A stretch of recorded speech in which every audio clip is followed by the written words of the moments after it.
we have a special little video for you right now because over the weekend, NCAA wrestling tournament, the trials for the Olympics were happening, and there was a big loss.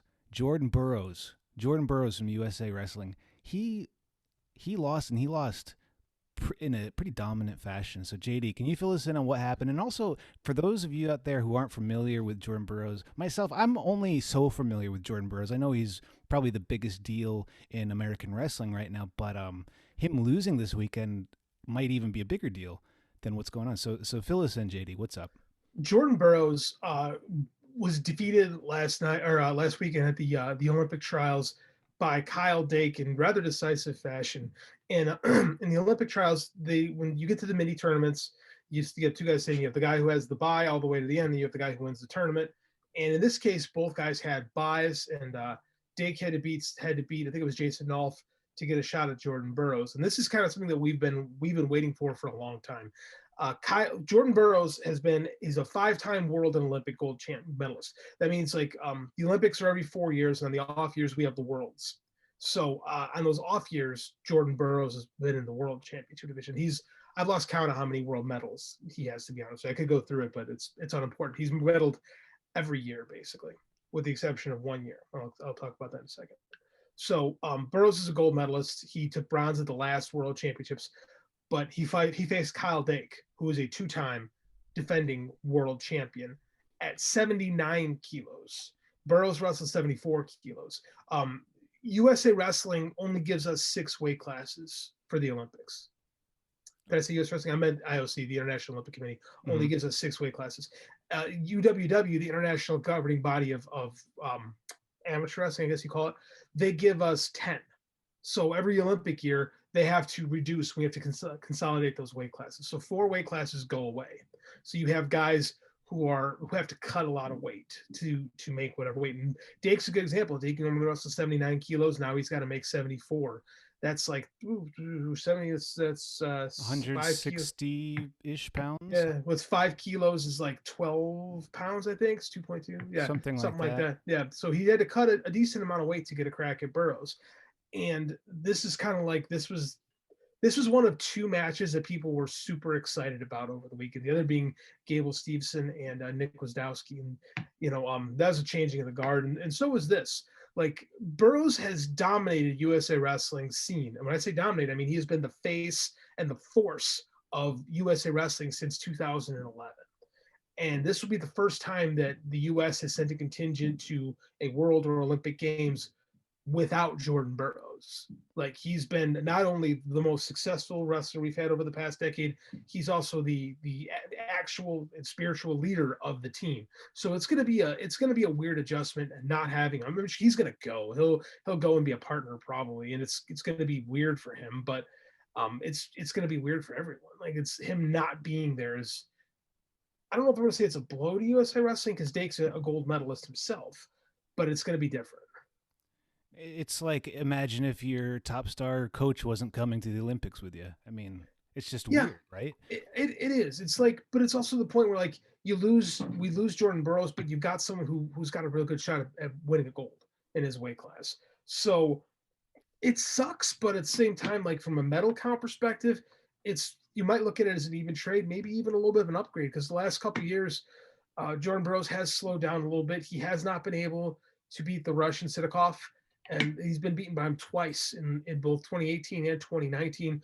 Burroughs has struggled with Frank Chimizo recently from the Italian by way of Cuba, who's been giving him some fits. And that those are probably your top 3 at 74 kilos right now. Sidakov from Russia, Chimizo from Italy, and then Kyle Dake. So I mean, it's probably talking that's the top 3 anyway. But Burroughs is a much different wrestler than Dake, where Burroughs is known for his just explosive offense and slick reshots and stuff like that. Dake is a more of a tactician. He's got impenetrable defense and just top-notch counter offense, which is really how he beat Burroughs. Burroughs just couldn't do anything. Burroughs got in about 3 shots during the course of those matches, and Dake just got in there, the crotch lift, and just like dropped his butt all the way to the mat and was just snatching him up. And Burroughs was doing his best not to get thrown from the position. Like, Gake's going to be real hard to score on for those guys, and it's going to be interesting because Sidakov is good, and Shimizu might be the best scrambler in all of wrestling right now. The man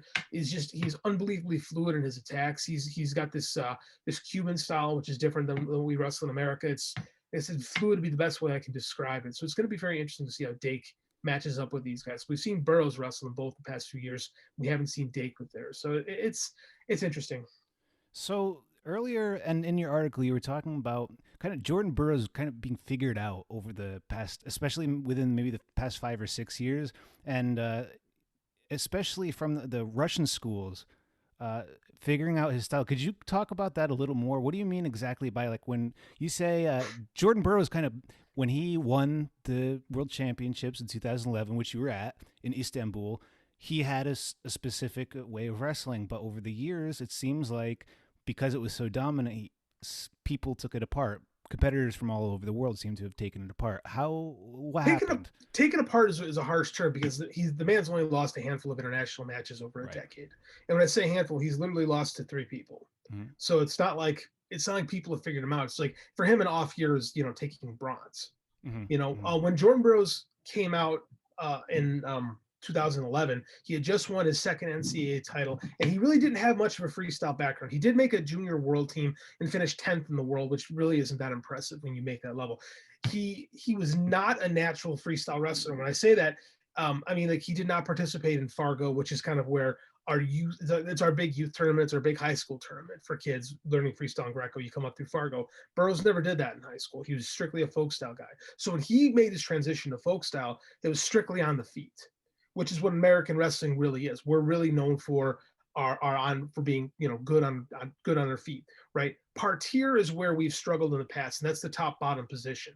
And when Burroughs first broke the scene, he really didn't have much on top, right? He was just all about that double leg in his low single, like, and it was really he was so fast and so explosive that it took people by surprise just how powerful and how fast he was.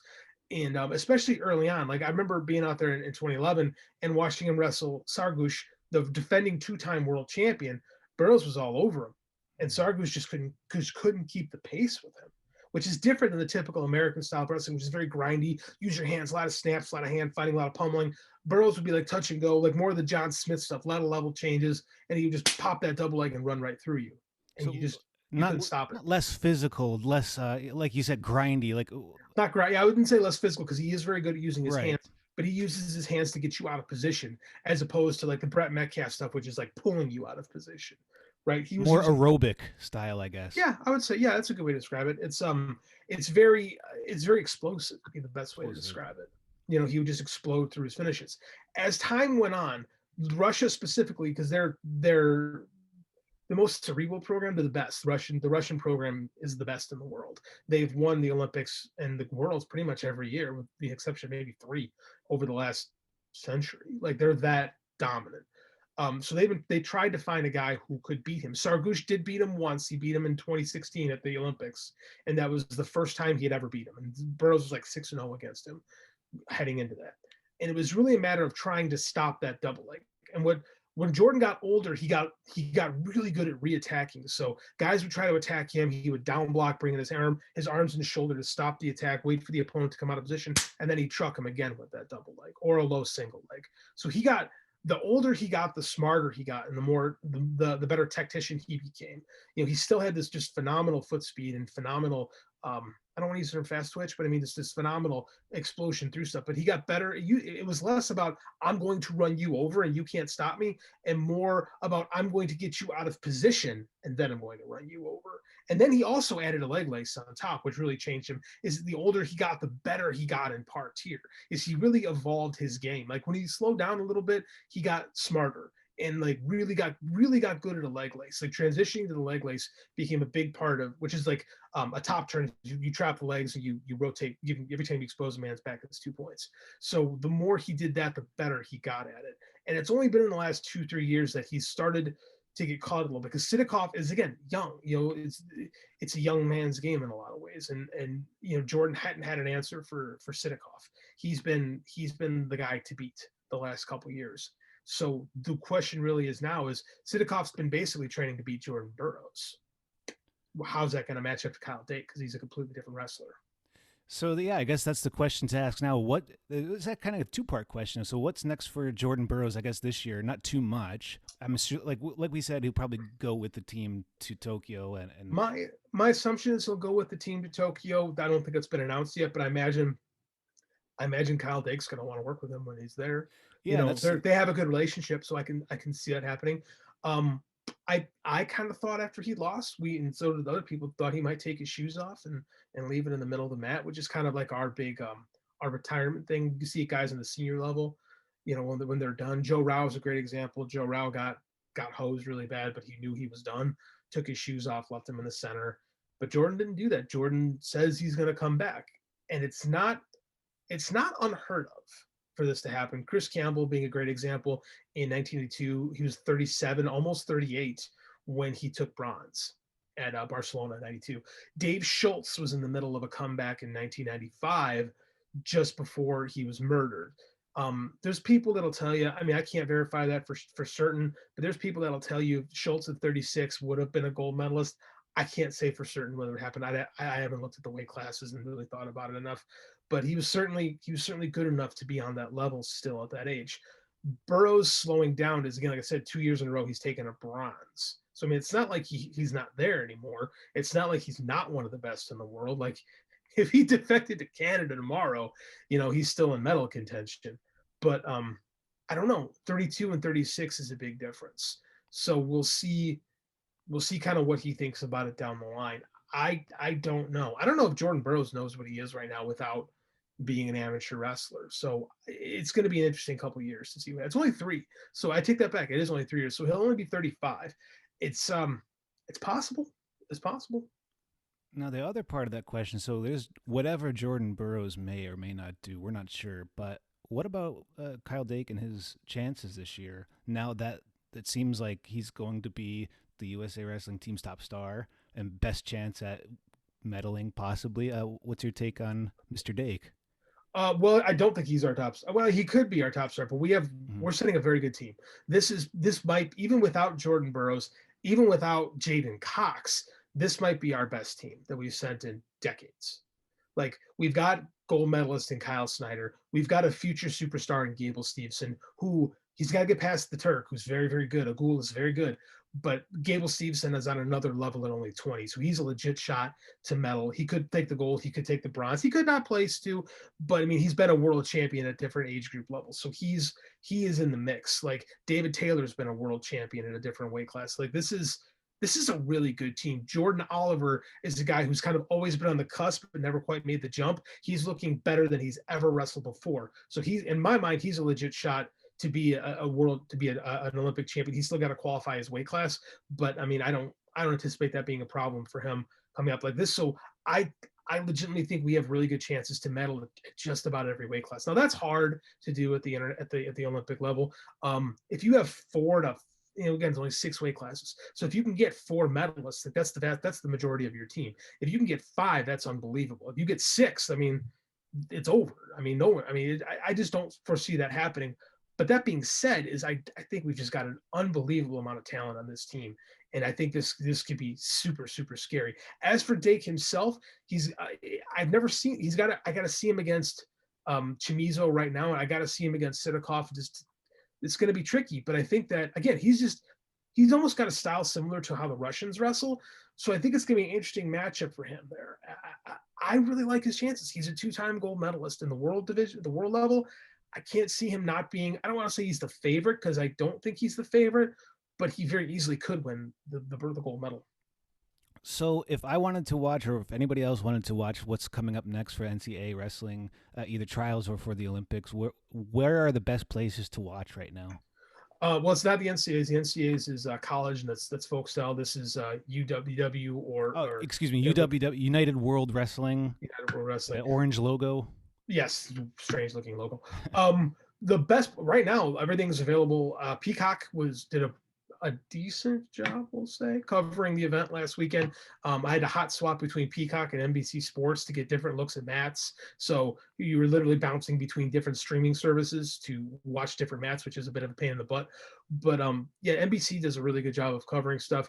Flow, I believe, Flow Wrestling is going to cover the Last Chance qualifier in I forget where it is. I think it's Budapest. I forget. There's one more tournament to qualify, and Adam Kuhn and Greco needs to qualify his Greco heavyweight class, and Jordan Oliver needs to qualify his freestyle weight class, and I think that's it. So those are the best places to go. Flow Wrestling, and then NBC Sports will do a really good job covering it. But this is this whole Olympic trials was really kind of like a changing of the guard story, because we had a lot of examples of guys who have been on the scene and have been on top for a while, kind of stepping back. Nick Wazowski was a silver medal or bronze medalist at the world level, and he got tech followed by Gable Steveson almost twice. And that's a new. And he's been on top of heavyweight for the last 3-4 years, and now there's a new guy coming in there. David Taylor and Kyle Dake are 30. They were both behind Jordan Burroughs for the majority of their international careers. Now they have their opportunities to really shine on the Olympic stage, which is where you're going to get the most people paying attention. I mean, we have worlds every year, but now when the Olympics happens, it's a different story. It's going to be interesting. So we'll keep our eyes peeled on that. So Peacock, NBC Sports, and of course Fight Game Media. We'll do as much coverage as we can over the summer. And if you have any questions or particular comments on this or anything international or collegiate wrestling related, you got to hit up JD. JD's the guy. So JD on Twitter, you are at JD_Oliva. Is that right? JD_Oliva, Oliva. And yeah, I was talking to Garrett about this. I want to do a YouTube show every day. There's a full week at the games that's going to have wrestling. So I want to do one every night. I'm going to try to get my buddy Pete Kowalczyk, who did the post show with me last week, because he's a unique personality in that he's got a big personality first. And then he was a high level international competitor. He was the number 1 seed at the 2012 Olympic trials before getting injured and kind of winding his career down after that. So he's been on the scene. He has a unique understanding of wrestling, both the mental and physical aspects of that game at that level, which is always great to hear from someone who's lived the life. I was a college wrestler, but I was never that good where, to be like, in the throes of, hey, maybe I can make an Olympic team. So it's going to be fun. I think the women's team looks phenomenal. They literally can have 5 gold medalists. This is their year to really outpace Japan. And it's going to be real exciting to see. Greco's got the work cut out for him. I think Adam Kuhn and Giangelo Hancock both have chances to medal. We haven't taken a medal in Greco since 2008. That's not good. So hopefully we can change that at the Olympic level. Yeah, it's Greco's hurting a little bit. So hopefully that changes. But freestyle for both men and women, we look really good. So Helen Margulis, she's the star on the women's team for US? Helen Margulis, man. Excuse me. Yeah, she was a gold medalist last time around. She was in you talk about stories. She was in a best of 3 with Jenna Burkett from the U.S. Army, and Jenna Burkett's mother passed away the week before the trials. So she was out there wrestling through an unbelievable amount of grief, got to the finals. Helen Maroulis lost her career to concussions, and this is her big comeback. So you have these 2 unbelievable stories going each other. Helen took the first one. Jenna came back in the second match, was down by 4, came back to win by 4, and it was exciting. And I'll be honest, how's Team Burkett? She's awesome. She's a great follow on Twitter, super good person. And Maroulis just right off the whistle nailed Jenna with his foot sweep. It was just beautiful. Put her right to her back, got the fall, and then it was you have this super high with Helen Maroulis cinching her spot back in the Olympic team, and then in the same breath, Burkett looks to the sky and says, "I'm sorry, Mom." And it's just heartbreaking. And it was just a super emotional moment between these 2 just lion competitors out there who just, have this tremendous heart, but it's so, I don't know, it's so emotional. Like, I'll be honest with you, the women's team, they kind of let themselves be a little bit more open. Like they don't hide behind the whole, like, they haven't had Julian Heads act like you've been there before and they're boring. Like they're willing to express their opinions a little bit. Like Tara Mensah-Stock was, super emotional after she won and had a great, post-match promo. They just, Sarah Hildebrand, same thing. Like they just, they speak with such passion, and like they really project what the sport really is, and they don't hide behind like these silly veils of like, like I can't look bad. They're all about like what the emotion is right now, and it makes it quite frankly, it makes it a little bit more easy to get invested in the sport, to be honest. Yeah, I think that's one of the things that lots of especially pro wrestling fans have a hard time getting past the boundaries or the barriers that are up between pro wrestling and international wrestling. Yeah. There's a lot, like you're saying, like that story you just told about Jenna and Helen, or earlier in the year we were talking about that awesome call where one of the, I forget which team it was, maybe Virginia Tech. Yeah, Virginia Tech. That they within, I think it was within literally the last second of the match, he won. He scored. He scored, and they were up by one. And it's just the type of stuff that you can't book. It just has to happen. Wrestling, like amateur wrestling, I hate using the term amateur because mostly people are paid, right. But that's just kind of the label we've been thrown at. Like it's like MMA in the regards of like you've got two people out there that are really putting their whole lives and their bodies and their physical being on the line for these matches, and they all have these to do these kind of sports. You're an interesting person to begin with because you're wired differently. Like the average human being can't put themselves in these combat sports situations. Like it takes a different kind of person, and to do that, you got an interesting story behind you. You've got an interesting why as to what you're doing here, right? So anytime you really look at it, you can find something interesting. Gable Steveson was like, as a like it came easy to him his whole life. He came to college, was a little fat, and like wound up taking second, which was nobody saw coming his freshman year.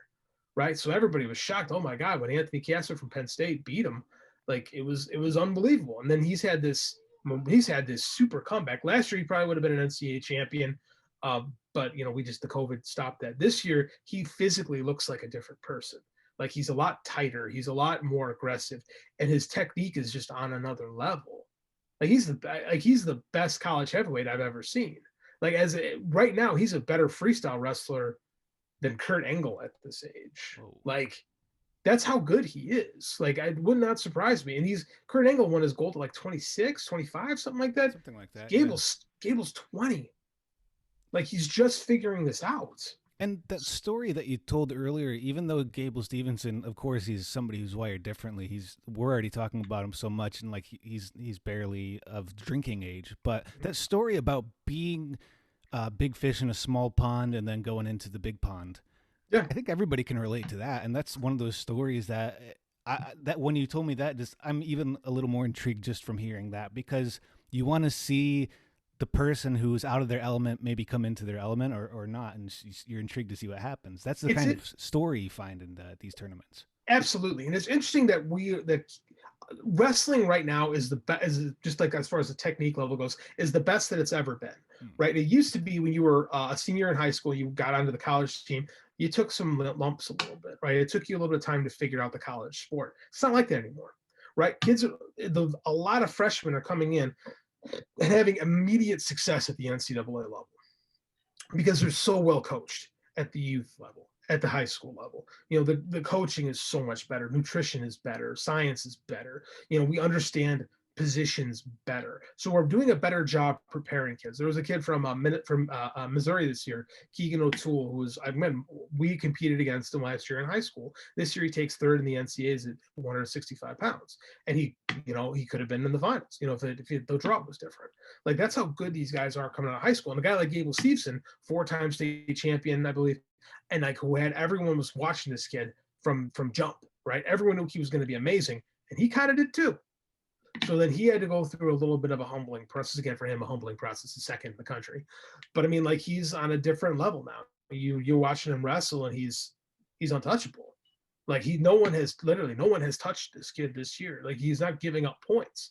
It's going to be different when you get to that senior level, that big stage. Like you're talking the Olympics. I've seen it every year. We'll see guys that are NCAA champions, that are phenomenal wrestlers. They get out there at the senior level, and they don't look like phenomenal wrestlers.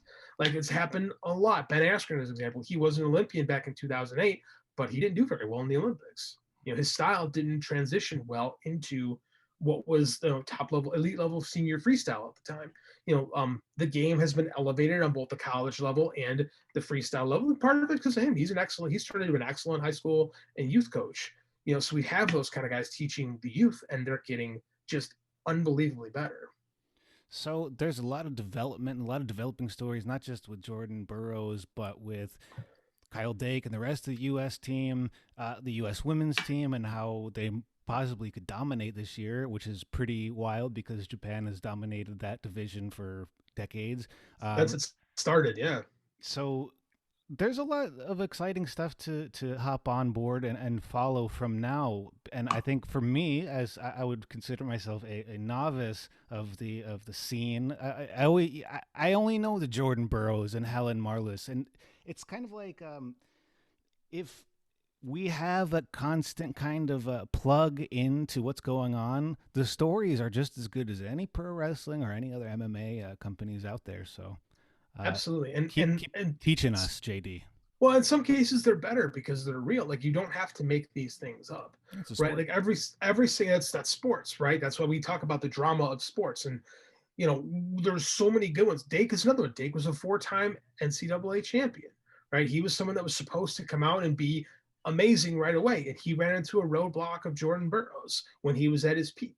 And it's taken him, he's 30, like I said, it's taken him a long time to reach this level. So he's getting his opportunity that he's worked his whole life for, that he in other cases should have had, but he was stuck literally behind the greatest of his generation. I mean, you're a 4-time NCAA champion, and you're stuck behind the best ever in some cases. And I won't put that argument that Jordan Burroughs is one of the best ever. He had one bad international tournament his whole career. It was the 2016 Olympics. Like, that's it. The man's placed at every other international tournament he's ever wrestled in for over a decade. Like, it's unreal. He's one of the top names you hear thrown around all the time when you say, "Oh, who would you like to see in MMA? Who would you like to see in UFC?" And of course, it's Jordan Burroughs. And we were just talking, I think before we went on the air, we were talking about how much of a better wrestler he is than John Jones. So Oh yeah. imagine, it's. I'm interested to see what's next for him, but like you said, he's very young still too. So, 32 is young in the grand scheme of life, hmm, but it's like in the sports world, the clock is ticking. right. So I don't know. I literally don't know. I don't know if he even really knows. Like, he's going to take some time and reevaluate what he wants. I mean, if he ever wants to go into coaching, everyone, he's going to have a million opportunities. I imagine he could be back in Nebraska tomorrow, or he's training back home in Jersey now. So he could be with the Princeton team doing stuff tomorrow if he really wants to, if that's really the plan. But if he wants to keep competing, he's gonna have he's good enough. He's good enough to still be around. And it's not like he's struggling to get paid. Like, Jordan Burroughs is probably the most financially well taken care of amateur wrestler alive. Which is rare. It's not wrestling right now. It's not a you don't go in it to make lots and lots of money. I mean, No, but it's better now than it's ever been. Zeke Jones created this regional training center system, which has allowed colleges and universities from around the country to create their own freestyle programs and hire their own freestyle coaches. And when you bring those freestyle coaches in, you're able to basically hire guys to train, right? And it's all done through their fundraising dollars. So you have guys that are making, living wages to wrestle. And that wasn't the case like 10, 20 years ago. So now you have guys that are legitimately making mid to high five figures, some in the low sixes, some well above six, to wrestle competitively, and they're able to make it work. And that's unheard of. It's something that, like, if you're in Russia, the story is, if you're in Russia, you win a world or Olympic medal, you get $1 million, and the state takes care of you from then on. Right? We don't have that here. So it's a little and it's bit different. ironic too, isn't it? I mean, when you're getting paid, doesn't that make it professional? So it's It is professional. professional. And I get this from my rep from I get controversial on my Twitter because I've got a lot of amateur wrestling people, and I also write for the site. Like, I'm a pro wrestling fan and writer. So I mean, I'll get people snapping at me sometimes, going, "Oh, it's pro wrestling. Ugh." We gotta, yeah, the amateur wrestling people, we gotta let go of that thing because it's totally different. But I mean, like, it is professional wrestling, but it's not pro wrestling. It's weird to say that. Well, we're at a point now where I think we're going to have to open another forbidden door, the even bigger forbidden door between what is pro wrestling, quote unquote, and what is amateur wrestling, even though you're getting paid sometimes possibly more than the pro wrestlers. So there's a lot of Uh, I don't know yeah, what I would to. how to articulate it completely yet, but I guess it's one of those I would developing stories. I would say a lot of the guys in these RTCs that are high level competitors are probably doing better than a lot of the indie talent that's around. Sure. There's more opportunities for them to make money. And I think it's more of a stable infrastructure to pay athletes. Whereas if you're an indie wrestler and you're just on your own, you're booking all your own dates. It's more like a music gig. It'll be good if you're in an agency or in a system where Mm, there's some kind of, what's the word, not reliability, but like stability some kind of financially. structure, yeah. And this is new, and I hope it lasts because it's really it's made a big difference. Like the US was kind of dropping for a while. Like our freestyle performances had started to slip. I talked about it a little bit in the article. Like it was, going back to 2000 when we didn't have a gold medalist until Alexander Leopold blew a drug test, and then we kind of got a gold medal in default. And then Sanderson looked great back in '04, and Ciuto wins it in '08, and he's the only guy to place. And then the world championships that following that were not good. Hmm. And then when Jordan Burroughs came up, it's like that whole rising tide, rising tide cliche. Is like when he had his success, it really seemed to bring up the entire program. Because then you also had Jake Varner and Kyle Snyder and like all these other guys that really started winning around the same time. The system was improving. Like Zeke Jones's ideas for how to improve American wrestling. And I think the rule changes that were implemented after 2013, after they tried to cut wrestling, when they brought it back, they changed the rules. And the new rule structure really benefits the US, I think, in a lot of ways, and it makes the sport a lot more fun to watch. And it's not as difficult to follow as the old rule system was. So all these things created a little perfect storm that's really helped the US improve in pretty dramatic way. Because I remember being out in Moscow in 2010 when we did not have a place winner. We didn't place anyone in Greco or freestyle for the first time ever. And that was bad. And it was like, at the time, it was like, I don't know what we're going to do. Like, and I remember I was doing a documentary before NBC put the kibosh on it. And I remember sitting there at a bar in Moscow talking to some friends, being like, I don't know how this gets better. Because we had guys that are NCAA champions. These were our best guys that weren't winning. And it was like, how can we fix this? And a year later, Jordan Burroughs comes straight out of college, really not much of any freestyle background whatsoever, and won a world title and changed the game. And then we had a couple other guys medal too, and just everything started getting better. So he was, I dare say, I don't even think it's a stretch to say he was a transformative athlete. His rise coincided with the US's kind of return. Kind of like Kazuchika Okada around the same time too. I think there's a lot of parallels you can draw between Burroughs and I think more Tanahashi, to be honest with you. Whereas I see Kyle Dake as a little bit more like Kazuchika Okada, right? And that rivalry is runs a little bit more like, because Tanahashi really comes up during the dark days of New Japan. Like it was really on the back of Tanahashi that New Japan Pro Wrestling was reborn. And I think Jordan Burroughs, you can make the same through line argument that Jordan Burroughs is the Tanahashi Right. of USA Wrestling. Whereas the Okada, I think you can put that on maybe Kyle Snyder, maybe Kyle Dake, to be quite frank, especially because you have the direct rivalry there. So I mean, there's definitely some through lines that could be told. There's lots of cool stuff going on. I'm excited to watch more of it coming this summer. So be on the lookout for more content from us, either video, articles, and during the Olympics, like JD said, he'll be covering it during Daily. Daily. I'm saying weekly, but I'm not used to covering it daily because it's only going to be 5 days, 7 days of it. 7 days. So we will 7 days. do a show I talked to Garrett about this already. We will do a show every single day for the YouTube, because it's time, man. Shine that bright spotlight on the best. I'm really excited about this team. I think they're going to do very, very well. I'm hoping we create some more household names. Yeah. So keep an eye on the YouTube, keep an eye on the webpage, and we'll be back with you next time, either on YouTube, High Tension, Fight Game Media, Patreon, all that good stuff.